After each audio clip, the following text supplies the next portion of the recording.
Jeg skal i gang med at strikke min Easy Square West, og jeg strikker den i en tråd Drops Eskimo. I opskriften der er der også givet andre garnalternativer, nogen med en lidt tyndere tråd, hvilket betyder, at du skal bruge 2 tråde, så du skal lige være opmærksom på, om du skal bruge 1 eller 2 tråde til at slå masker op. Det første du skal gøre i opskriften, det er at slå det antal masker op, som opskriften angiver. Og for at jeg kan slå det antal masker op, så lægger jeg garn til side til at slå maskerne op. Nu har jeg lagt garn til side til at slå min første maske op. Det jeg gør for at slå min første maske op, det er at jeg tager garnet sådan her. Så laver jeg en lykke, sådan her. Og hvor jeg tager mine fingre igennem lykken her, så gør jeg over og griber fat i garnet her. Og trækker til. Og nu har jeg faktisk min første lykke, som min første maske, som jeg strammer en lille smule til, og nu har jeg min første maske. Jeg viser lige igen, hvordan jeg gjorde. Jeg laver en lykke, hvor jeg tager 2 fingre igennem, så går jeg over og griber fat om garnet, trækker op, og sætter masken på min strikkepind, og strammer en lille smule til. Ikke for meget, for så bliver det for svært at strikke de næste trin. Nu skal jeg slå de resterende antal masker op, som opskriften angiver, og her er det vigtigt, at jeg slår masker op med garnenden, og ikke den snor, som går over i garnnøglen.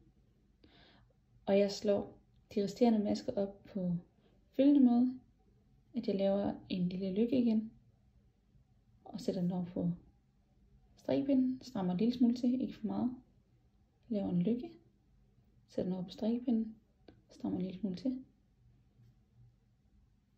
jeg laver en lykke, sætter den over på strikkepinden og strammer lidt til, ikke for meget. Nu har jeg slået 5 masker op, og jeg har slået dem løst op, som I kan se her. Der er god plads. Du skal nemlig ikke slå dem for stramt op, det er meget vigtigt. Jeg har nu slået det antal masker op, som opskriften angiver, så står der i min opskrift, at jeg skal sætte en maskemarkør på, så det gør jeg. Maskemarkøren den markerer, hvor omgangens start er. Så når jeg om lidt strikker de 2 ender sammen, så kan jeg se, når jeg har strikket en runde. Det har jeg gjort, når jeg når til min maskemarkør. Når jeg så strikker igen, så kan jeg se, hvornår jeg har strikket 2 omgange, eller runder, eller rækker på min strikkepinde. Inden jeg går i gang med at strikke de 2 ender sammen, så skal jeg sikre mig, at mit arbejde ikke er snoet. Og det kan I faktisk se et eksempel på her. Den har snoet sig rundt her. Og hvis de her masker er snoet, når jeg begynder at strikke, så får jeg altså ikke en vest nogensinde. Så det jeg skal sikre mig, det er, at mine masker her, de alle sammen ligger samme vej. Hele vejen på min strikkepind. Nu skal jeg gemme garnenden væk, den du slog maskerne op med før. Hvis du begynder at strikke med den, så løber du hurtigt tør for garn. Og nu skal jeg i stedet for strikke med den ende, der går over i garnnøglen.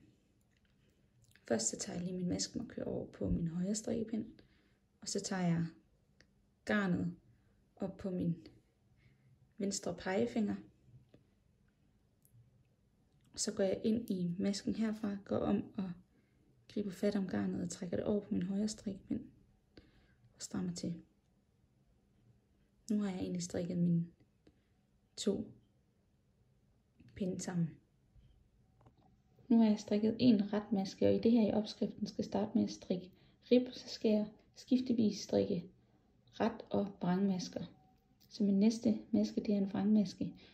Du laver en vrangmaske ved at gå ind i maskeledet den her vej fra, altså modsat af en ret maske, og du skal have, ved en vrangmaske skal du have garnet her foran strikkepinden, inden du går ind i masken den her vej, drejer rundt, går om og griber fat om garnet herom, tager garnet med tilbage og ind igennem hullet her og over på din højre strikkepind, inden du strammer lidt til med din venstre pegefinger.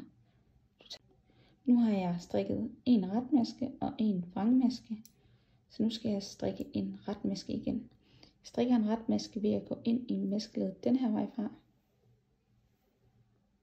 Altså den her vej fra. Og så går jeg om og griber fat om garnet med min højre strikkepind og trækker garnet med tilbage igennem hullet. Så har jeg strikket en retmaske. Strikker jeg en vrangmaske, hvor jeg tager garnet foran strikkepinden, går ind i maskeledet modsat vej af retmasken, drejer rundt, går om og griber fat om garnet, går tilbage igennem samme hul. Så skal jeg strikke en retmaske igen, går ind i maskeledet den her vej, går om og griber fat om garnet, trækker garnet med tilbage igennem hullet og strammer lidt til.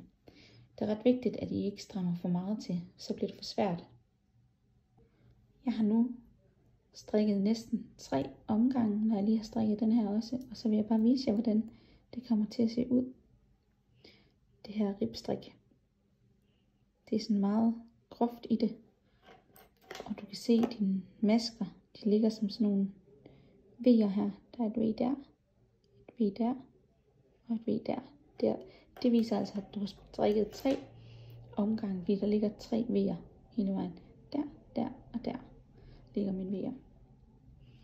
Jeg har løbende tjekket, når jeg har strikket, at jeg har strikket skiftevis en ret og en vrang.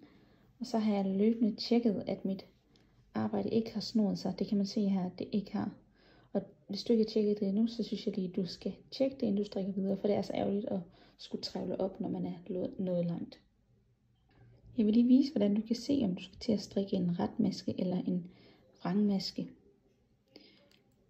Lige nu så kan jeg se, at jeg skal til at strikke en retmaske. Og det kan jeg se ved, at der er sådan et V lige her. Og det er det, der kendetegner retmaskerne. At der er et V her. V og et V. For de 3 omgange, jeg har strikket. Og når jeg skal til at strikke en vrangmaske, som der ligger lige her, så er der sådan en boble foran, som man faktisk kan tage en strikkepind ind i. Det er en vrangmaske, du kan se på den måde. Og så ligger der igen en retmaske her, med sit V her, og en vrangmaske, og en retmaske. På den måde, så kan du se, når du strikker ribben her, om du skal til at strikke en retmaske, eller om du skal til at strikke en vrangmaske. Og det kan du også bruge senere hen i opskriften.